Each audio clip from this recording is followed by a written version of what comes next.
प्रदेश के ट्रेड यूनियनों में किसान संगठनों के संयुक्त आह्वान पर आज 16 फरवरी को देश भर के साथ प्रदेश में भी केंद्र सरकार की मजदूर विरोधी, किसान विरोधी और राष्ट्र विरोधी विनाशकारी नीतियों के खिलाफ औद्योगिक क्षेत्रीय हड़ताल और ग्रामीण बंद कामयाब रहा।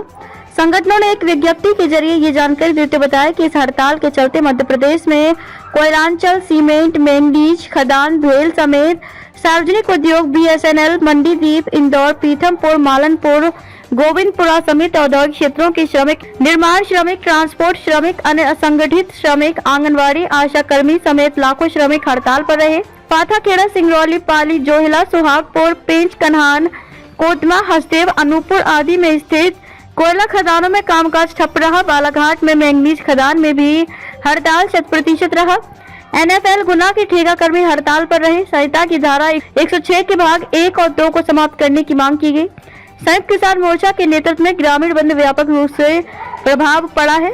राजधानी में कलेक्टर कार्यालय पर हुए प्रदर्शन का नेतृत्व इंटक के रामराज तिवारी, एटक के एसएस मौर्य, सीटू के प्रमोद प्रधान, एआईयूटीयूसी के राम अवतार शर्मा, केंद्रीय कर्मचारी नेता यशवंत पुरोहित, बैंक कर्मचारी नेता वीके शर्मा, बीमा कर्मचारी नेता मुकेश भदौरिया आदि ने किया। ज्ञापन सौंपे जाने के पूर्व हुई सभा को संबोधित करते हुए नेताओं ने केंद्र सरकार के घोर तानाशाही, पूर्ण चरित्र व जन विरोधी, मजदूर विरोधी, किसान विरोधी नीतियों की तीखी आलोचना की। वक्ताओं ने रेलवे, रक्षा, बिजली, कोयला, तेल, इस्पात, दूरसंचार, डाक, परिवहन, हवाई अड्डे, बंदरगाह और गोदी, बैंक, बीमा आदि सहित सार्वजनिक उपक्रमों के निजीकरण पर रोक लगाने तथा शिक्षा और स्वास्थ्य का निजीकरण नहीं किए जाने की भी मांग की। भूषण भट्टाचार्य, ट्रेड यूनियनों का संयुक्त मोर्चा, मध्य प्रदेश, मोबाइल नंबर 9425011757। जी सर, आज मजदूर और किसान, मजदूरों में जितने भी केंद्रीय श्रमिक संगठन हैं, स्वतंत्र फेडरेशन हैं और उसके साथ जो किसान हैं, मजदूर किसान की व्यापक एकता आज इस बात का प्रमाण है कि पूरे भारत में आज जो है भारत बंद है।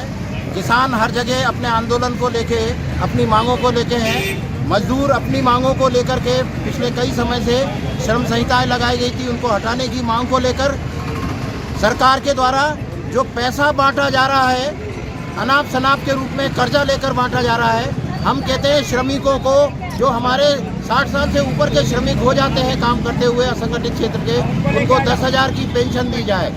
आज देश में 42% युवा बेरोजगार जो 25 से 30 साल की उम्र के हैं, वो बेरोजगारी घूम रही है, उनको रोजगार दिया जाए और हर हाथों को काम दिया जाए। और शहर में जो हमारे साथी हैं उनको रोजगार मिल नहीं रहा है, तो शहरी रोजगार गारंटी योजना के माध्यम से जिस प्रकार से मनरेगा में किया जाता है, उसमें शहर में कम से कम 200 दिन का रोजगार दिया जाए और मनरेगा में जो 600 रुपये बढ़ाया जाए। इसी प्रकार से शहरी रोजगार गारंटी योजना में जो लेबर डिपार्टमेंट के लाज है, उनके अनुसार उनको वेतन दिया जाए।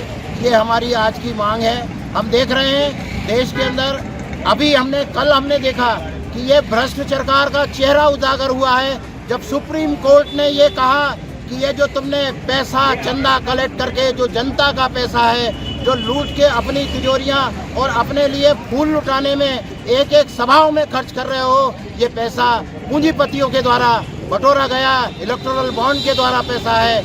इस पैसे का उजागर होना चाहिए। तो सुप्रीम कोर्ट ने जो निर्णय लिया है, इनकी भ्रष्टाचारी उजागर हो गई है और ये बहुत बड़े भ्रष्ट हैं। देश का बहुत बड़ा धन इनके कब्जे में है। हम सरकार ने जो अभी सुप्रीम कोर्ट ने निर्णय दिया है, ये पैसा तुरंत वापस किया जाना चाहिए, क्योंकि पूंजीपति कहीं ना कहीं इस पैसे की आड़ में, चंदे की आड़ में लाभ लेने का प्रयास करते हैं और ये सरकार वही कर रही है कि बड़े अडानी और अंबानी को, चाहे एयरपोर्ट हो, चाहे रोडवेज हो, चाहे बहुत सारी जगहें जो अडानी अंबानी को बेची जा रही है, वो इसी प्रकार से बेची जा रही है। देश की संपदा को बेचा जा रहा है।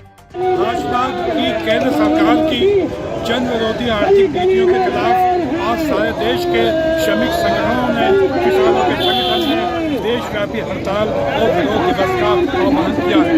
इस विरोध दिवस के आह्वान के माध्यम से हम सरकार को ये चेतावनी देना चाहते हैं कि अगर तुमने देश के सरकारी संपत्ति संसाधन को बेचना बंद ना किया, अगर तुमने किसानों के खिलाफ काले कानून जो बनाए हैं उनको पूरी तरह वापस ना लिया, अगर तुमने कर्मचारी संगठनों, श्रमिक संगठनों के खिलाफ जो कार्रवाई की जा रही है वो कानून वापस नहीं लिए तो इसका खामियाजा आने वाले लोकसभा चुनाव में भुगतना पड़ेगा।